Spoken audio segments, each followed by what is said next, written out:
مش لازم خالص يبقى في الشوكة جمبرياية علشان تستمتعي بأحلى طبق مكرونة وايت صوص بالجمبري. رهيب رهيب رهيب. اوعدك انك هتاكلي طبق مفيش احلى من كده. لا، وهتنسي ان انت تطلبيه من بره تاني خالص. هتحكمي على الطريقة بنفسك، معقول دي هيطلع من وراها ايه. لا، وايه كل حاجة في الطبق بنكهة الجمبري. يلا بينا.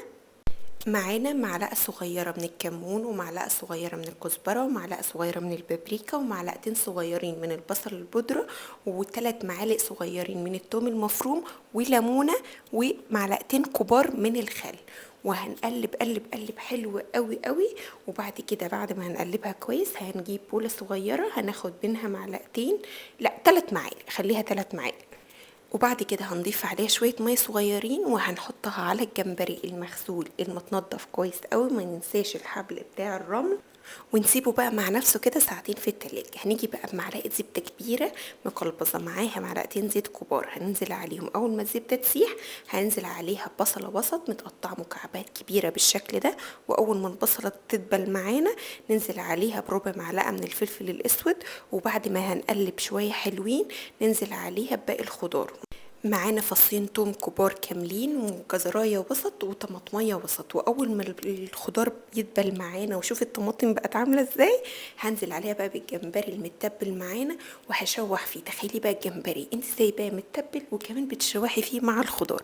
وهنزل عليه بمعلقه صغيره من البولة اللي احنا كنا حطيناها على جنب، وهشوح فيهم تاني. احنا كده تبلنا الجمبري كويس قوي وتبلنا كمان الخضار معاه.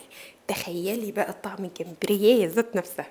هنزل عليها بعد ما اشوحها حبه حلوين بميه تكون سخنه بالشكل ده، وغطي عليها واسيبها بقى تغلي مع نفسها شويه حلوين. وارجع تاني اخد منها كوبايتين شوربه، واسيب الشوربه دي تهدى على جنب، لازم تبرد معايا خالص. وارجع تاني ازود ميه سخنه وكمان معلقه من برضو التوابل اللي احنا كنا حاطينها على جنب. بعد ما تغلي غلوتين 3 كده هنزل عليها بالمكرونه. انتي اصلا في الاساس عامله شوربه جامده جدا. طيب هننزل بقى عليها بالمكرونه. المكرونه بتكون نيه. انا عايزه المكرونه تستوي بقى في الشوربه الجامده بتاعتنا دي. تخيلي بقى جامده جامده جامده. هكمل بقى الميه السخنه تغطي المكرونه واسيبها بقى مع نفسها تستوي. نيجي بقى للوايت صوص بتاعنا. بعد ما هنزل معلقه كبيره مقلبصه من الزبده وتسيح معايا هنزل عليها بمعلقتين كبار من الدقيق. اول ما نوصل للشكل ده، طبعا ده كله على نار هاديه، هنزل عليها بكوبايه الا ربع من اللبن. كده هنزل عليها بشويه بشويه بالشوربه، ولازم الشوربه تكون بارده ما تكونش سخنه. واول ما اوصل للقوام اللي انا عايزاه هسيبها بس على جنب كده، نروح نطمن على المكرونه. مكرونه جامده، كان طعمها بريحه الجمبري جامده جدا. هشيل بقى الجزر والطماطم. نرجع بقى للوايت صوص بتاعنا. بعد ما خلصت كميه الشوربه بتاعتي نزلت عليه بفلفل وسط متقطع مكعبات، ونزلت عليه بالملح. ظبطت الملح بتاعي ومعلقه صغيره من البوله اللي احنا كنا حطيناها على جنب.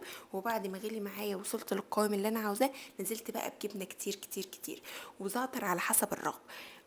هنا بقى هتظبطي الملح بتاعك، وبرده في الشوربه قبل ما تسلقي المكرونه تظبطي الملح بتاعك عشان يبقى الملح معاكي مظبوط.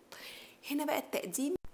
ممكن تاخدي شويه من الوايت صوص بتاعك على جنب في بوله، وتجيبي حاجه ينفع تدخل الفرن بايركس مثلا، وتقومي حاطه فيه شويه من البقسماط.